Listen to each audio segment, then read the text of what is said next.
Clark consults Lois by saying, it doesn't matter how smart you are or how, intrigued you are, you're only human. We're only human and we're going to be making mistakes. And then Lois, who is, so positive, says, what difference does it make anyway? We're still gonna die.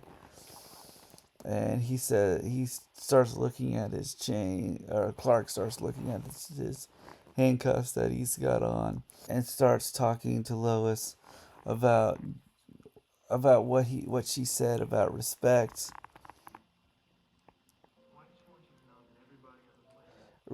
and how everybody at the planet respects Lois uh,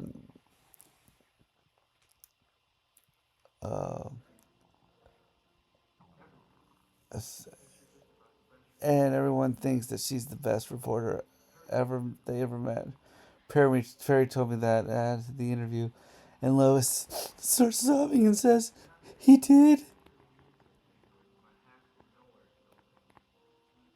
And then Clark pretty much tells Lois that he thinks he's pretty swell too, and just to make her feel a little bit better. And they're having this sort of moment where they're really getting to kind of know each other, and she's all hysterical and saying, "Oh, we're about to die, but I'm glad you're here with me."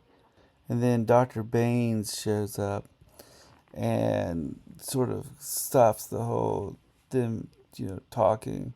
And she starts kind of doing the whole villainess thing. She asked, or Lois asked Dr. Baines, why are you doing this? And she said, of course, it's for profit. It'll belong to those who get there first. Kind of how the space travel is kind of the next big, great frontier. Baines is going to